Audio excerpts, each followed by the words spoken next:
Our world is saturated with noise. From the endless chatter of social media feeds to the constant pressure in meetings to be the one speaking, we are conditioned to believe that volume equals value.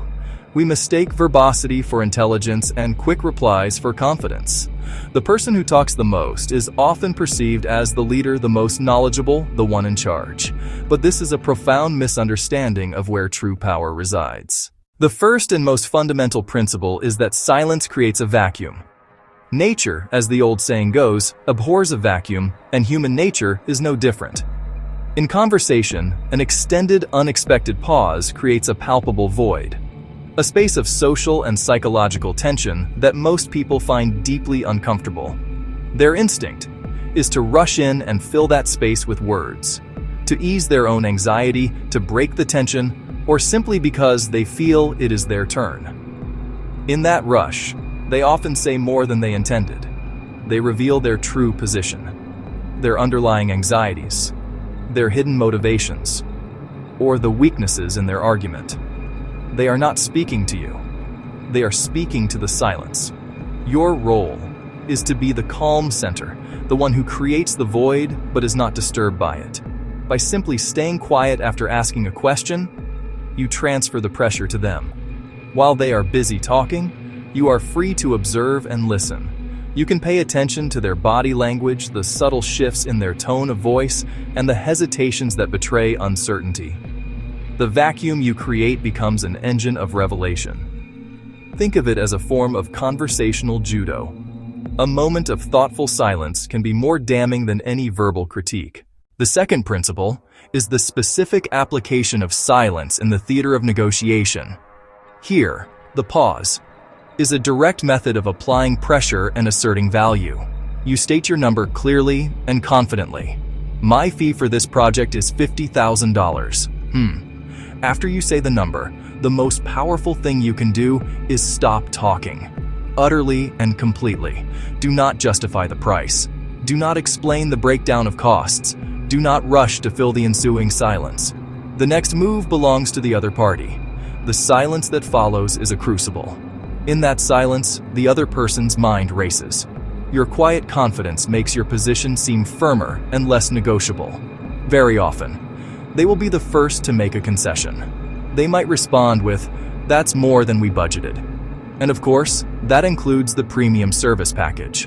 When someone presents a proposal to you, resist the urge to respond immediately. Instead, pause. This deliberate hesitation communicates that you are not easily impressed. It often prompts the other person to preemptively improve their own terms. The pause is a currency of its own. It costs you nothing, but it can earn you a great deal. Speak value by withholding words. On the surface, quiet. Beneath it, leverage. The third principle positions silence as an essential tool for self-preservation and defense. In moments of conflict, our primal instinct is to react immediately.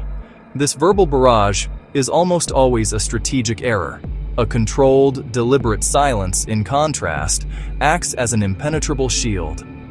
When confronted, your first action should be to do nothing.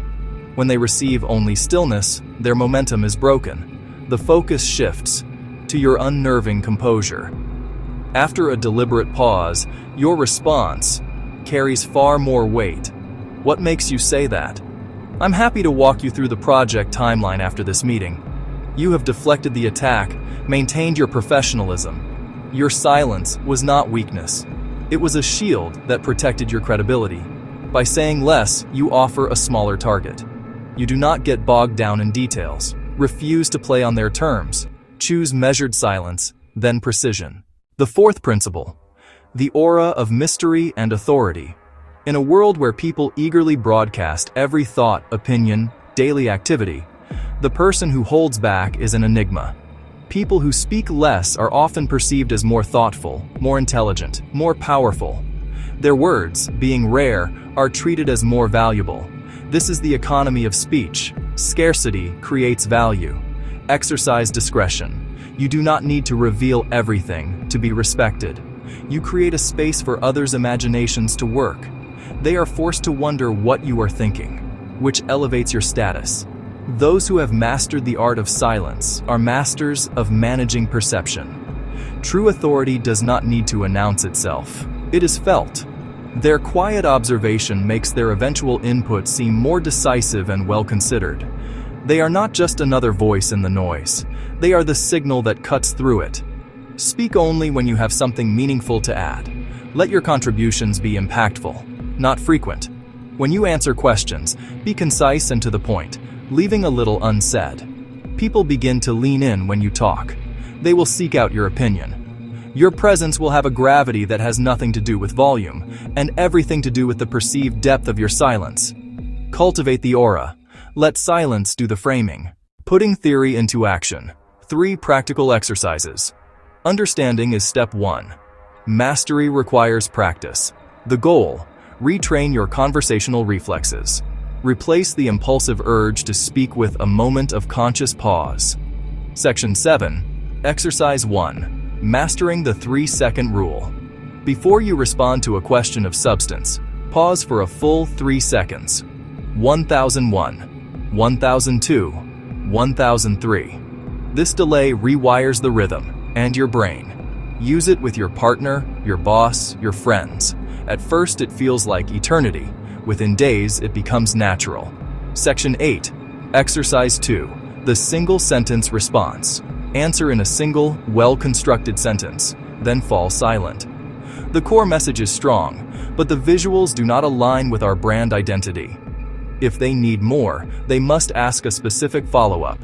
It was a visually stunning film with a predictable plot. Then stop. Fewer words, greater impact. Section 9. Exercise 3. The mirror of stillness. 2 minutes. Look yourself in the eye.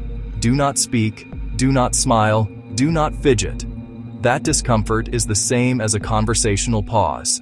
Face it to desensitize. Teach your nervous system that stillness is not a threat. 2 minutes will no longer be an ordeal. Comfort will translate into interactions. Section 10. Conclusion. The quiet revolution begins within.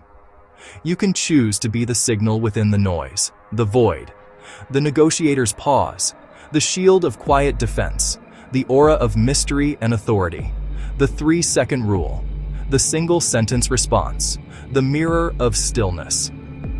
The path to harnessing this power begins today. Choose to wait those 3 seconds. Choose to answer in a single sentence. Choose to find comfort in the quiet. Do not mistake silence for weakness. It is the ultimate expression of control. Those who know do not speak. Those who speak do not know. Subscribe to Apex Strategy to master the unspoken game.